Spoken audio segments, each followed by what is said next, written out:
Alright, muri Zimbabwe. Munoziva pane news dzokuti every day dzinenge zvichitenderera and etc. But this is a different scenario. This is a different case. Muri Zimbabwe pane news dzasvika kwandiri right now dziri panews desk dzabva kuna Comrade Gungunde vanozikamwa Zimbabwe yese vatekeshera nenyaya yekuzikamwa kuti vanobaya dede nemumukanwa. Vanoudza inini wenyu super Nexus pano pamuzinda wevanhu muri paThe Mtapa Times paYouTube oro some of you muri paInside African Network paFacebook. Mizinda imwe chete muzinda 1 neni super Nexus. So muri Zimbabwe, this is what is happening and I want to tell you this. Comrade Gungunde vari kundiudza inini kuti so recently Comrade Chiwenga vakaita meeting with his allies. So the allies of Comrade Chiwenga advised Chiwenga. There's one ally who stood up in that meeting according to the alleged information and then said to Chiwenga, Vice President Chiwenga, Constantino, you know the friendship iripo between you and the president Emmerson Mnangagwa. Why don't we try to revive that friendship? Call for a meeting with him, one-on-one, the two of you, talk to him, tell him straight up about your grievances, what you don't agree with, where you think you went wrong.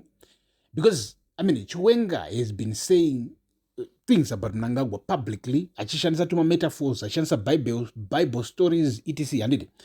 But up to this day, he never really had a one-on-one conversation about Cape 3, about all these things that Mnangagwa is doing now. You understand? They never had that conversation.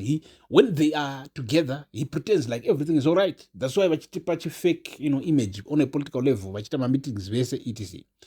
So, pana Comrade Shamwari Chiwenga, who suggested, why don't you talk to him on a personal level? This is what is happening. My comrades and now are complain about this. They are not happy about term extensions. They are not happy about you trying to create a dynasty. We helped you in 2017.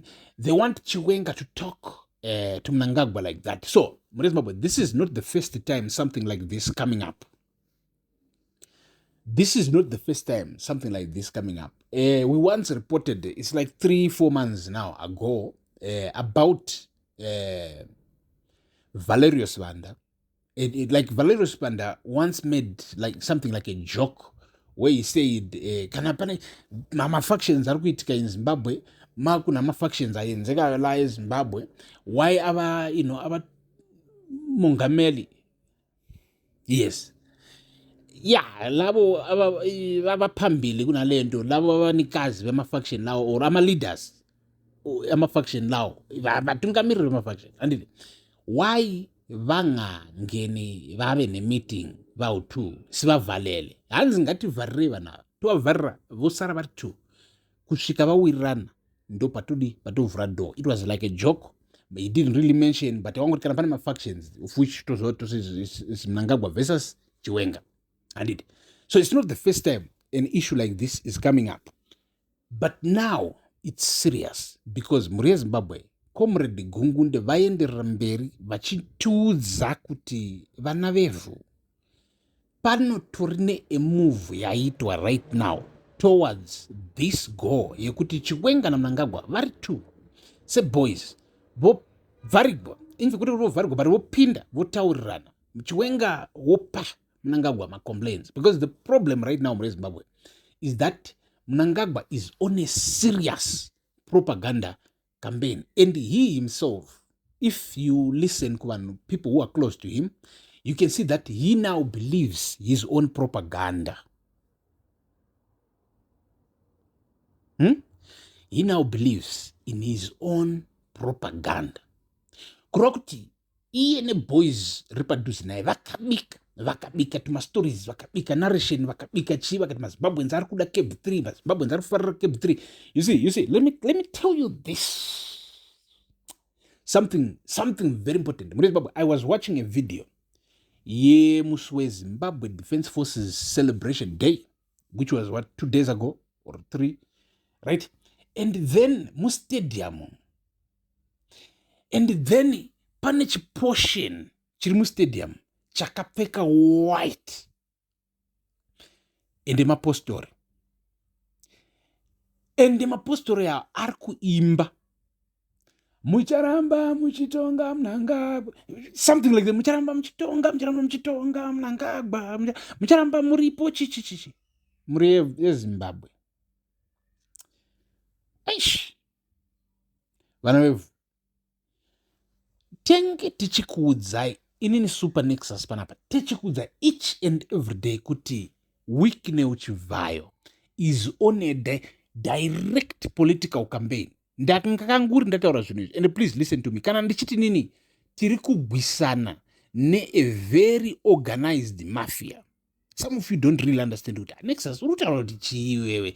They think kuti tuma fancy words or something, but no. Ndiri kuti nini ZANU-PF ndiri kuti Mnangagwa cabal is a very organized cabal. They have learned people, they have educated people who studied politics, people who studied human behavior, controlling the masses, who studied, charlatanism or some other things, who studied these things from different places. And as a matter of fact, from one of those places is China, where dictatorship is a massive success in China, where controlling the public using a narrative through a moral story about their identity, to try and unite all of Zimbabweans into this, a Shona superior kingdom. It sounds beautiful, and it can be beautiful, and it's like you feel like, but Zimbabwe, there is something beyond identity at pure ne tribe, tribe trimashona, yes, trimashona, and it's an identity. It feels good, it really feels good. But I am saying that cannot be the only thing that we use to determine who is our leader. We don't need to somebody to say, you know what, I'm Shona, I'm the king. Family Shona. So that's not the qualification for our leader, because izozozo as we see success or economic emancipation. What brings economic emancipation? It's a whole different ideology, and an ideology that is more based on merit, which is to say qualification. Azvinabasa kuti uri mundevele, azvinabasa kuti uri mushangani person, azvinabasa kuti uri muchewa uri muZimbabwean, azvinabasa kuti uri muXhosa uri muZimbabwean, but your qualification, your skills must determine where you end up in life in Zimbabwe. Inyika yedu inoi, anditi. So, truti isusu semaZimbabweans ngatiregei kumanipulatwa naEmerson achiuya kwatiri isusu mashona achingotaura zvinhu zvimwe zvekuti munhu mutapa, vana vamunhu mutapa, chichi. He is a leader and he is trying to unite us, but I'm saying the thing chaarozama kuda kushandisa kuti batanidza chiri wrong. It's on a tribal level. Tribalism can never be good, man. Just imagine, all over Africa, how many tribes? More than 2,000 tribes in Africa. And then you think somebody is a great leader because, they are appealing to their tribe. Zamufana Zulu, South Africa. Chizulu, they were doing it on a tribal level. They were riling up Mazulu, and then they fight people. And it based on tribalism, which is bad. We don't want that. To change here. We saw a more appealing, ideal. We understand that now people are about to succeed because they're working hard, because they're this. Because we so nonsense, man. Shateti toriwo nemitupo yekuti inotoremawo kana kuchinzi tikuita history, but that cannot be the qualification. We cannot do that inonzi segregation.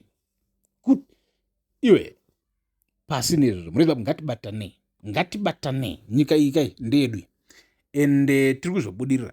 So these things are happening. Takuudzai isusu zvataugwa and now you understand. Munoziva rugare ngaruve nemi. Peace. Ndini Super Nexus. I'm out.